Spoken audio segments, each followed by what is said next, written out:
بھی ہوئی ہے. اللہ رب العزت کلام ملک میں ارشاد فرماتا ہے, غور سے سنیے, اللہ رب العزت میرا دعویٰ یہ ہے کہ نبی کو صرف روحانی معراج نہیں ہوئی. اگر نبی کو روحانی معراج ہوئی ہوتی تو اللہ رب العزت کلام ملک میں ارشاد فرماتا سبحان الذی اسری بروحہ. کیا فرماتا؟ سبحان الذی اسری بروح. پاک ہے وہ ذات جو اپنی نبی کو کے روح کو معراج کرایا. اسی طرح اگر نبی کو جسمانی معراج ہوئی تو اللہ تعالیٰ فرماتا سبحان الذی اسری بجسمہ. کیا فرماتا؟ سبحان الذی اسری بجسمہ کی پاک ہے وہ ذات جو اپنی نبی کو معراج کرائی, جسمانی معراج کروائی. لیکن اللہ نے یہاں پہ روح اور جسم کا ذکر نہیں کیا, بلکہ اللہ رب العزت نے کلام بلیغ میں عبد کا ذکر فرمایا ہے. اللہ رب العزت کلام بلیغ میں ارشاد فرماتا ہے سبحان الذی اسری بعبدہ. اور عبد کا اطلاق ایسے انسان پر ہوتا ہے جس کے اندر روح بھی ہو اور جسم بھی ہو. اسی لیے ہمارا یہ دعویٰ ہے کہ جو نبی کو معراج ہوئی ہے وہ جسمانی بھی ہوئی ہے, روحانی بھی ہوئی ہے. اللہ کلام بلیغ میں ارشاد فرماتا ہے سبحان الذی اسری بعبدہ لیلا من المسجد الحرام الی المسجد الاقصی. کہ پاک ہے وہ ذات جو اپنے نبی کو جسمانی اور روحانی معراج کروایا, یہ پاس اور اپنا دیدار کرایا. حضرت موسیٰ علیہ السلام عرض کرتے ہیں رب کی بارگاہ میں, قرآن پاک میں آیت کریمہ ہے قال رب ارنی انظر الیک. اے مولا میں تجھے دیکھنا چاہتا ہوں. اللہ فرماتا ہے لن ترانی, اے موسیٰ تم ہرگز مجھے نہیں دیکھ سکتے. پھر وہ بار بار اصرار کرتے ہیں اے میرے مولا میں تجھے دیکھنا چاہتا ہوں. اللہ بار بار فرماتا ہے لن ترانی, اے موسیٰ تم مجھے نہیں دیکھ سکتے. تمہاری آنکھوں میں یہ طاقت و قوت نہیں ہے کہ تم اس کو سنبھال سکو, تم مجھے دیکھ سکو, نہیں دیکھ سکتے. لیکن جب بار بار اصرار کرتے تو اللہ نے فرمایا کہ ٹھیک ہے کوہ طور پہ آؤ. جب آپ کوہ طور پر پہنچتے ہیں تو اللہ فرماتا ہے فخلع علیک, اے موسیٰ تم اپنی چپل شریف جو نالے نے پاک ہے اس کو اتار دو.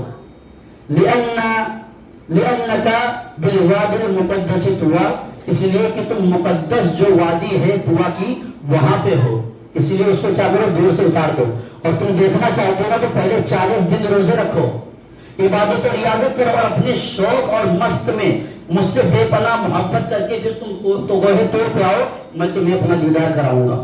جب اللہ رب العزت اپنی صرف تجلی, اللہ بذات خود نہیں, نہ اللہ کی ذات, اللہ کی جو صفت تجلی ہے, جب اللہ رب العزت اپنے پہاڑ پر کوہ طور پر ڈالتا ہے, قرآن پاک کی آیت کریمہ ہے فلما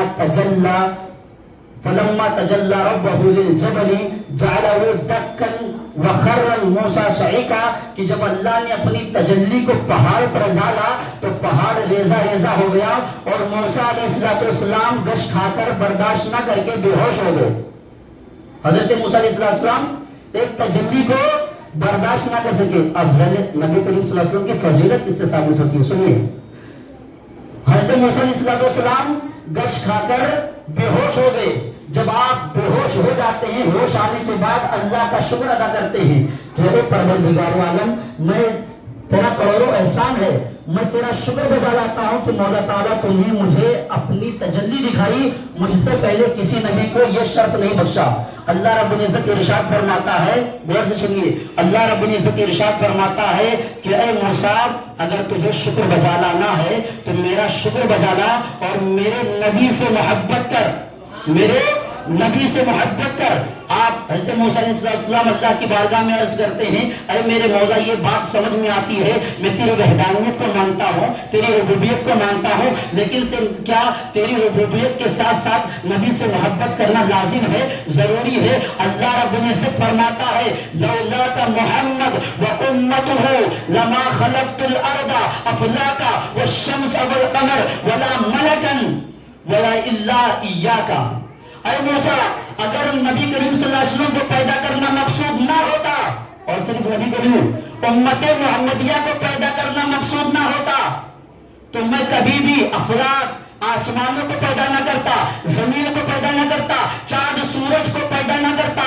اے موسیٰ میں نے زمین کو بنایا ہے, نبی کے صدقے میں آسمان کو بنایا ہے, نبی کے صدقے میں چاند سورج کو بنایا ہے, نبی کے صدقے میں گرز کی ساری کائنات کو بنایا ہے, نبی کے صدقے میں. اور اے موسیٰ میں نے تجھے پیدا کیا ہے تو اسی نبی کے صدقے میں بریلی کا کلندر پکار اٹھتا ہے، زمین و زماں تمہارے لیے، مکین و مکہ تمہارے لیے، چننی چنا تمہارے لیے، بنے تو جہاں تمہارے لیے، ہم آئے یہاں تمہارے لیے، اٹھے بھی وہاں تمہارے لیے، فرشتے کی دم، رسول حشم، امام و امم، غلام کرم، وجود و عدم، حدوث و قدم، مسجد کا نسا تمہارے لیے، سباوہ چلے کہ باغ پھلے کہ پھول کھلے کہ دن میں ڈھلے، لوا کے تلے سما میں کھلے، رضا کی زبان تمہارے لیے۔ یہ حضور اعلی حضرت کا عشق ہے۔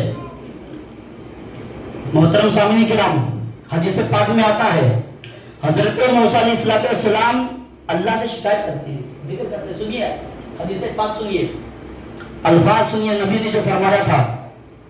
حضرت موسیٰ اللہ کی بارگاہ میں عرض کرتے ہیں، یا رب انا کلیمکا و محمد حبیبکا، میں تیرا کلیم ہوں، تو نے مجھ سے بات کیا ہے، اور محمد رسول اللہ صلی اللہ علیہ وسلم تیرے محبوب ہیں، مل فرق بین الکلیم والمحبوب۔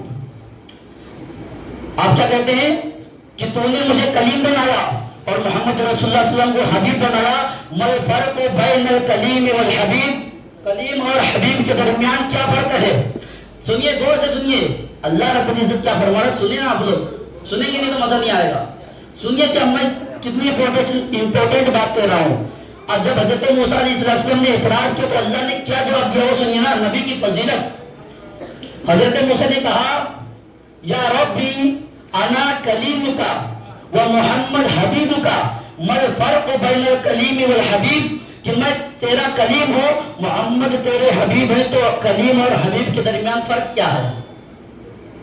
کلیم اور حبیب کے درمیان فرق کیا ہے؟ اللہ جواب دیتا ہے، سنیں، اللہ فرماتا ہے، الکلیم یاتی بی توری سینہ، الکلیم یاتی بی توری سینہ، کلیم وہ ہے جو تورے سینہ پر آ رہا ہے خود سے، حتی یناجی، اور وہ مجھ سے عرض کر رہا ہے، اے میرے مولا میں تجھے دیکھنا چاہتا ہوں، لیکن میں اس کے جواب میں بار بار کہہ رہا ہوں، لن ترانی یا موسیٰ، اے موسیٰ تم مجھے نہیں دیکھ سکتے۔ لیکن حبیب کون ہے؟ الحبیب ینام علی فراشہ، حبیب وہ جو اپنے بستر استراحت پر سو رہا ہے، آرام فرما رہا ہے۔ اس کے بعد میں اللہ نے فرمایا، یا جبرائیل اذهب الی حبیبی، اے جبرائیل میرے محبوب کے پاس جاؤ اور اس کو دولہا بنا کر لے آؤ۔ اللہ کیا فرمایا کہ کلیم وہ ہے جو مجھے دیکھنا چاہتا ہے، لیکن حبیب وہ ہے جسے میں دیکھنا چاہتا ہوں۔ کلیم وہ ہے جو مجھے دیکھنے کی خواہش کو ظاہر کر رہا ہے، اور حبیب وہ ہے جس کا اللہ دیکھنے کو مشتاق ہے۔ اور اللہ فرماتا ہے، الکلیم یعمل برضا مولاہ، الکلیم یعمل برضا مولاہ، کہ کلیم وہ ہے جو اللہ کی رضا کے خاطر کوئی بھی کام کرتا ہے، اور الحبیب یعمل مولاہ برضائی، اور حبیب وہ ہے جس کی رضا خود اللہ رب العزت چاہتا ہے۔ اللہ نے کیا فرمایا کہ کلیم مجھے دیکھنا چاہتا ہے، لیکن حبیب وہ ہے جسے میں خود دیکھنا چاہتا ہوں۔ کلیم وہ ہے جو میری رضا کی خاطر عبادت اور اجازت کرتا ہے، لیکن حبیب وہ ہے جو جس کی رضا میں خود چاہتا ہوں۔ حضور عالم فرماتے ہیں، خدا کی رضا چاہتے ہیں دو عالم، خدا چاہتا ہے رضا محمد۔ ساری دنیا جو ہے اللہ کی رضا چاہتی ہے، لیکن اللہ رب العزت کس کی رضا چاہتا ہے؟ ہمارے نبی کی رضا چاہتا ہے۔ وَلَسَوْفَ يُعْتِيكَ رَبُّكَ فَتَرْضَىٰ، قرآن میں آیا ہے، وَلَسَوْفَ يُعْتِيكَ رَبُّكَ فَتَرْضَىٰ، کہ اے محبوب ہم عنقریب اتنا عطا کریں گے آپ کو کہ آپ راضی ہو جائیں گے۔ یہ اللہ دیکھ لینا کتنی محبت فرماتا ہے اپنی۔ یا رسول اللہ، جس بوڑھی عورت کو آپ نے دیکھا تھا وہ دنیا ہے، یہ وہی دنیا ہے جس کو کمانے کے لیے ہم حرام و حرام کی تمیز نہیں کرتے، یہ وہی دنیا ہے جس کو کمانے کے لیے ہم جھوٹ بولتے ہیں، یہ وہی دنیا ہے جس کو کمانے کے لیے ہم چوری کرتے ہیں، یہ وہی دنیا ہے جس کو کمانے کے لیے ہم مظلوموں پر ظلم کرتے ہیں، یہ وہی دنیا ہے جس کو کمانے کے لیے ہم دوسروں کا حق مارتے ہیں، یہ وہی دنیا ہے۔